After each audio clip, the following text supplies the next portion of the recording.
Bonjour, donc je vous propose aujourd'hui deux équations à résoudre. Une équation produit avec des z carrés et ensuite une équation quotient avec un dénominateur qui contient des z. On va résoudre ça évidemment dans C puisque c'est le thème de ces vidéos. Et je vous rappelle la nouvelle propriété dans C en dessous ici en jaune. Quand le discriminant est négatif, eh bien on peut trouver des solutions qui ne sont pas réelles. Donc quand on résoudra dans R, ça ne changera rien, mais par contre, dès qu'on va résoudre dans C, on va pouvoir aller plus loin et donner deux solutions. Les formules, eh bien, elles sont quasiment les mêmes qu'avant, sauf qu'on va rajouter un i et une valeur absolue de delta, ou moins delta comme vous voulez. Donc, on va appliquer ça tout de suite. Donc, la question numéro 9. Vous avez donc un produit qui vaut 0. Alors, dans C et dans R, propriété importante, si vous avez a fois b égale 0, ça équivaut à a égale 0 ou b égale 0. Ça, c'est vrai, encore dans C. J'ai pas beaucoup la place, mais voilà. Donc, ça veut dire qu'on va tout de suite partir. Donc, eh bien l'équation z carré plus 2 fois z carré moins 4z plus 4 égale 0. C'est donc une équation produit nulle. Ça veut dire que l'un des deux facteurs est nul. Donc, z carré plus 2 est égal à 0. Ou z carré moins 4z plus 4 égale 0. Donc, on va résoudre séparément ces deux équations. Et ensuite, la solution, eh bien, ça sera la réunion des solutions de chacune. Donc première, on va commencer par z carré plus 2 égale 0. Alors ça c'est assez étrange parce que dans R, ça fait un carré plus 2 égale 0 et donc un carré. Si vous êtes dans R, un carré plus 2 égale 0, ça ne peut pas faire 0. Parce qu'un carré plus 2, c'est supérieur ou égal à 2. Donc c'est forcément différent de 0. Dans C, il y a de la nouveauté, il y a des carrés négatifs. Donc, on va avoir des solutions. Alors, il y a deux façons de résoudre z carré plus 2 égale 0. Soit en appliquant le cours. Donc là, vous avez bien un trinôme à gauche. Donc c'est bien une équation du second degré en z. A est égal à 1, les coefficients ABC, un classique. B est égal à 0, il n'y a pas de z. Et C vaut 2. Donc comme d'habitude, je calcule delta B carré. Donc 0 au carré moins 4 fois 1 fois 2. Je fais très attention. Ce n'est pas le moment de se tromper dans ces choses simples. Donc on a bien un discriminant négatif. Et donc on a deux solutions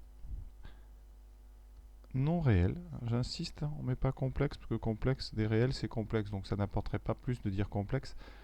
Par contre, non réel, ça apporte. On n'est plus chez les réels. Donc deux solutions non réelles. On rajoute au départ, quand on commence conjuguer, pour se rappeler le lien entre les deux racines, entre les deux solutions. Donc la première, z1 moins b, donc moins b ça fait 0. Donc ici, vous aurez moins i racine carrée de moins delta ou valeur absolue, ce qui fait racine carrée de 8, divisé par 2a, on n'oublie pas. Voilà. Alors, racine de 8, c'est 2 racines de 2, donc ça fait 2i racine de 2 sur 2. Il reste moins i racine de 2. Pour la deuxième, eh bien, ça sera donc, je rappelle, le conjugué de la première, c'est donc i racine de 2. Donc voilà, première méthode. Donc ici, on va rappeler, comme ça on n'oubliera pas pour la fin. Donc z égale i racine de 2, ou z égale moins i racine de 2. Puis on en aura certainement deux autres qui arriveront avec la deuxième équation. Alors, deuxième méthode pour résoudre z carré plus 2 égale 0. Alors, pour résoudre, ça serait pratique de factoriser. Et pour factoriser, quand on a un carré, c'est bien d'avoir un carré moins un autre carré pour utiliser l'identité remarquable. Mais là, vous avez une addition. Donc, on va d'abord transformer cette addition en soustraction. Donc, on écrit z carré moins 2 égale 0. Et ce moins 2, c'est un carré maintenant. C'est le carré d'un complexe. Alors, quel complexe?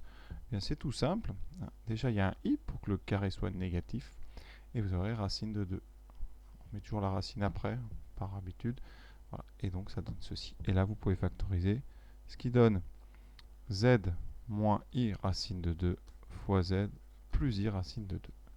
Et donc, produit nul, vous trouverez z égale i racine de 2 ou z égale moins i racine de 2. Voilà. C'est donc la deuxième façon de faire. Après, plus rapide, il y en a qui vont faire comme ça, z carré égale moins 2. Donc, z carré égale i racine de 2 au carré. Et donc, il faudra bien penser à prendre les deux racines, i racine de 2 et moins i racine de 2. Voilà pour la première. La deuxième, donc z carré moins 4z plus 4.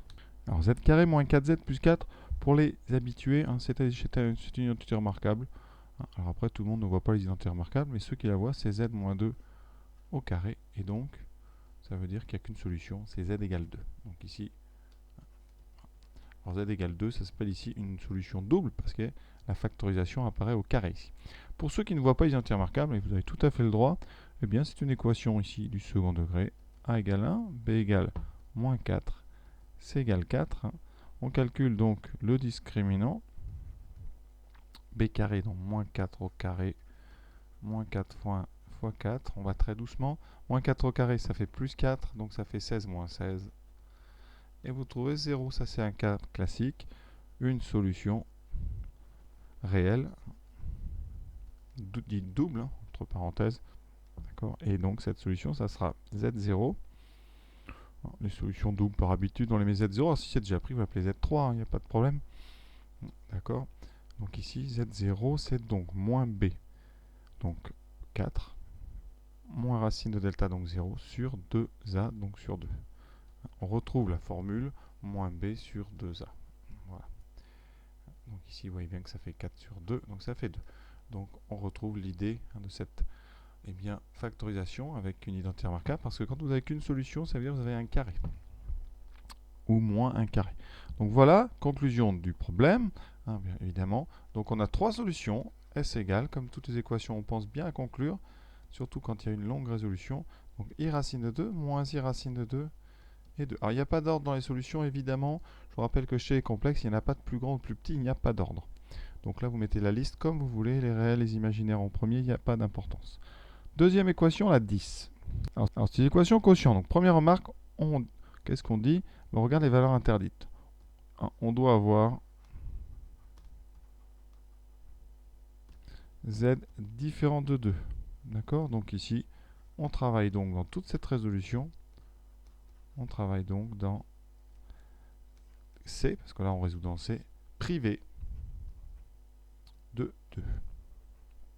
Voilà. Donc, puisqu'on a une équation avec un quotient, on va pouvoir faire un produit en croix.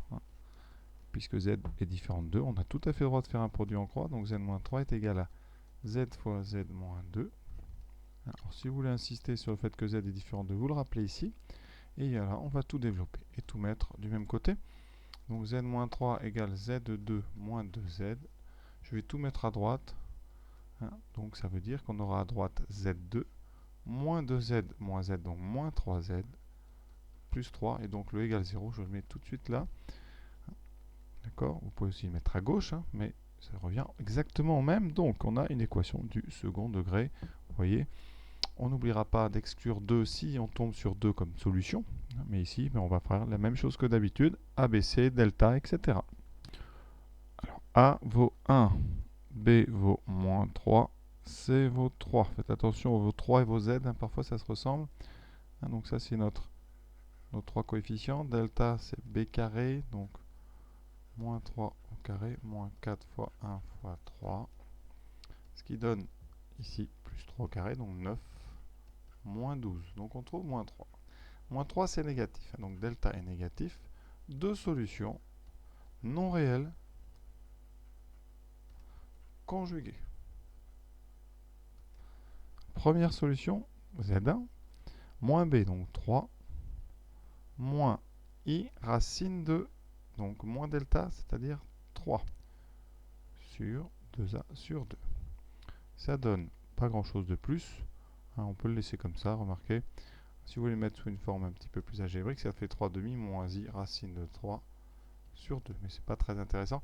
Et donc la deuxième, c'est Z2, c'est le conjugué de Z, donc 3 demi plus I racine de 3 sur 2. On pense à conclure. Donc ici, je vais faire ça en bas, j'ai un petit peu de place. Les solutions de cette équation. Alors, Z1 et Z2, on vérifie, sont bien différents de 2. C'est important parce que 2, c'est une valeur interdite, donc on peut accepter ces nombres-là comme solution. Donc S égale, si vous leur avez donné des noms, dans la conclusion, vous pouvez rappeler Z1, Z2. Ça évite de recopier. Voilà, j'espère que j'ai été clair. À bientôt.